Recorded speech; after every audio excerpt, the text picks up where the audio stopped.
Hi Taurus, happy 4th of July. This is your, well, first of all, welcome to my channel. I'm Pisces Priestess, and I'm going to be giving you spirit messages and guidance for the month of July. You guys, Taurus, have a full moon in Capricorn coming up in your ninth house. Capricorn is 9 signs away from Taurus. So this is a full moon in your house of beliefs, house of philosophy, and higher thinking. And that's amazing. So let's see what Spirit has to tell Taurus, whoa, for the month of July.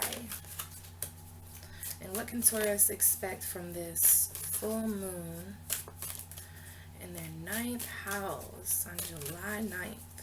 July 9th, full moon on the 9th. Oh, okay.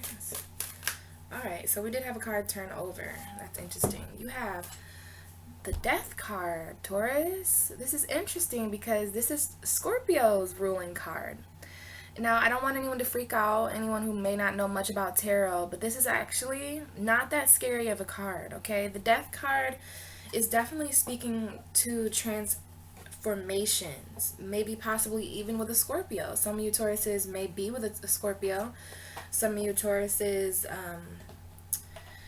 maybe you've learned a little bit more about the shadow side to you, because Taurus is usually, I know everyone calls you stubborn, but listen, everyone has light and dark. And what I'm hearing for you, and the reason why the Scorpio card came out, because you're going to be learning a lot about your opposite. And it might not be a Scorpio, but every Taurus out there, you guys know who you are. And maybe someone in your life that it feels kind of opposite from you. Like, it may be your polar opposite, Scorpio, but I do feel from some of you it might be someone that's opposite of your moon sign, or just someone who just you would least expect to come around and into your life around this full moon, or this full moon energy will be bringing someone soon after, some type of opposite that will, well, let me tell you from experience, learning from an opposite is very, very beneficial, okay?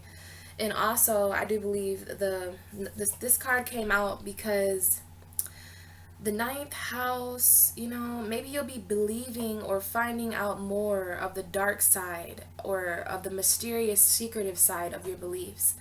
Just be careful, Taurus, because, I'm not saying Scorpio is a dark card, but it is a very mysterious, occult energy, for lack of a better word. And it's just interesting that this shows up for the ninth house full moon. This also could be speaking to Gemini, or to, I keep saying Gemini, but it's Venus moving into Gemini, which is your second house.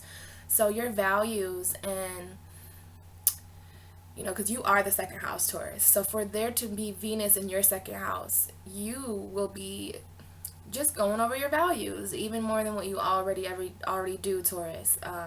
Maybe your values, some of what you valued is probably not the same. When's the last time that you sat down and wrote out what you valued? Because if you wrote out what you valued at every different age, like when you were 10 and when you were 20 and then when you were 25 and 30, your values some would stay the same while others would change, because our values change as we change as people.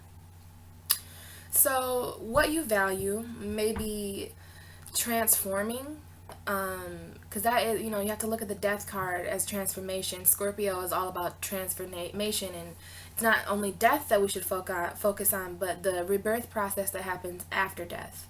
So there will be some things kind of purging out of your life, Taurus, and don't be afraid, don't be scared. This is probably why the opposite energy is coming in for you. And then we also have this card that just jumped out, which is the Six of Pentacles. Sorry. This came out for Aries too. So, maybe there's an Aries in your life who you're balancing things out with. I think this is more so for the Gemini in the second house. So for Venus to be in your second house, I feel like Venus moving into your second house is going to really put you in a balanced position, Taurus.